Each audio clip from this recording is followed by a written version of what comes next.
Welcome to Workspace Real Estate. This is James Robertson, and today we're going to talk about a quick analysis, a 2 mile radius of a property that's on Westheimer. This particular client was in a space for years, literally over a decade. Right before we did a lease renewal, a new landlord took over the property and immediately raised rents. And it's amazing because they raised rents without doing anything to the building, just acquiring it substantially. So we were at about 14 bucks a foot. Now they're going up to about 17 or $18 a foot. And they're saying, well, we're going to do some things. So naturally, we need to look at other options and see what's out there. So what I've done is we isolated the actual property that we're at, and we did a 2 mile radius here. So we can see everything. I'm going to scoot out just maybe a little bit more just to make sure I get some things on I-10. So we did a pretty wide radius here. And let me go ahead and show you guys the filters. So what we're doing is for lease. We got office and retail is what we're primarily searching for. Existing properties that are 900 to 1,500 square feet. And the asking rent needs to be no greater than 17 because that's the property that's in the middle. If it's over 17, it's better to stay here. All right, so if I increase the radius from 2 miles to 5 miles, we got 46 properties here, which is a lot to look at. But I'm going to go ahead and screen through these really quick so that my client doesn't have to do that. Okay, hold on. Here we go. All right, so Richmond Avenue, that's a good one too. Westheimer. These are good properties here. Now, the tricky thing about some of these office spaces is these will be triple net properties. Okay, and we need to screen out everything that's a triple net property. And we also need to screen out things that are just obviously not going to work, like this property here. The fact that this is an A-leaf, I think this is way too far.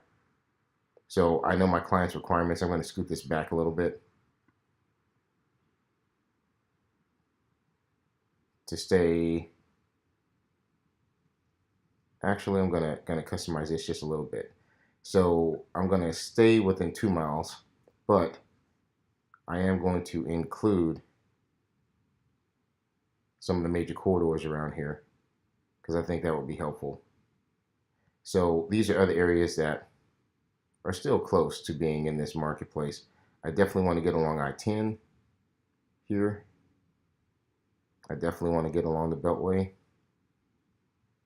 as well. So if I get this area, there we go. So that's more manageable. We're going to get the major thoroughfares here. So if there's any major deals here, we can look at it. So looking here, 10700, I'm going to include that.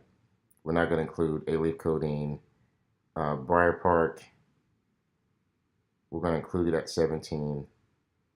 Brentmore doesn't have the curb appeal. I know my client's looking for. Neither does 4106C. City West is going to be over. It says 29 bucks a foot, so that's going to be over our market. Corporate Drive doesn't have the curb appeal. I think we're going to pass on that too. Corporate Drive. Let's see if it's triple net or not. Then we'll keep that. Derry Ashford. If it's not triple net, we'll keep that one too, for sure. Harlan has always been on the fence. This is not as nice as the building my client's in now. Let's see here. Richmond, we got that one. 1300 West Sam. That's going to be a triple net building, but I will check first. I think this is a triple net also, but we'll check, double check it. That's retail. That's going to be over the market because that's 16 plus triple net. And Winchester Lane, that should be built in 1984. That should be a gross lease, so that should work. All right, so let's take a look at these.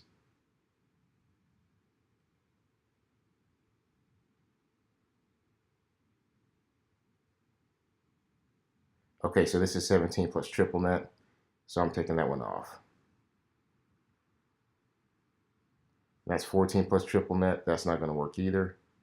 And that's what I thought. The ones that look really nice they usually always have triple nets. That's 16 plus triple net, so we're not going to do that. That's over the market.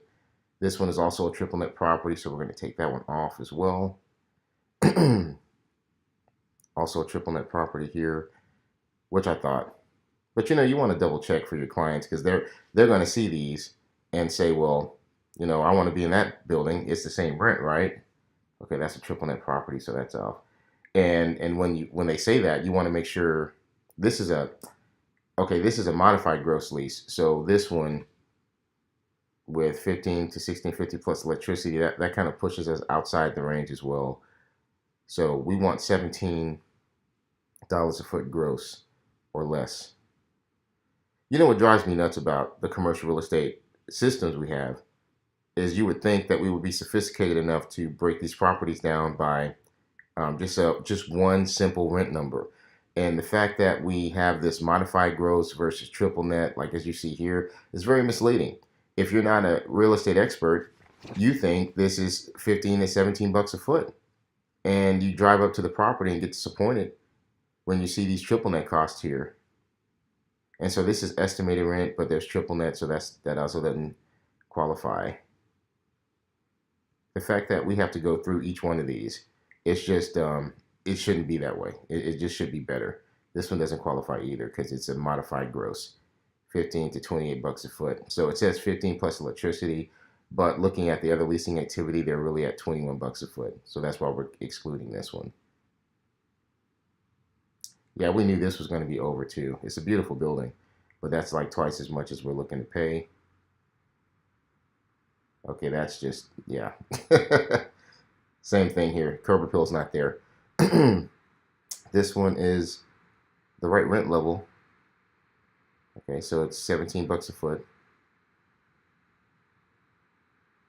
And and these are, okay, that curb appeal's not there. So we're not going to pass on that. All right, so this one's full service gross. So this one is a keeper. So the goal here, guys, just so you know, is we're trying to get, and this one's a keeper too, we're trying to get in a situation where we have options because this landlord's being really aggressive and unreasonable. Nothing's happened to the building except someone else bought it. So there's no reason that we should be increasing rent from 14 bucks a foot to 17 bucks a foot with increases. And he also took away, we had a 14 bucks a foot lease that was flat for 10 years. And this guy's going to come in and by the time we're done with the 10-year lease, he'll have us at 25 bucks a foot. So it's a big slap in the face. We're trying to make sure that the only way we stay here is if there's absolutely nothing better. So what's reasonable now is I'm going to remove the unselected options here. So we got 7 properties. So we're going to make a report and send this off to our client so they can take a look.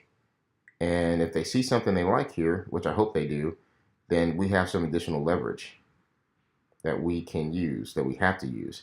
Because I, for one, if someone's pushing around a tenant, then we want to be able to push back. And the way we push back is with good data and having the ability to move. You got to have options. Some of these landlords, and this particular landlord, it has a reputation for assuming people don't want to move, and they really lean on that. And that's what we don't want to have happen here. We don't want our guy to be pushed around. We want the best options available. And if he's not happy with the rental rate, we want him to be able to move on. So thank you guys for watching. And I'm going to go ahead and I don't want to put my client's information out there. So I'm going to stop the video here. But thank you guys so much for watching. And I'm looking forward to seeing you guys on the next one.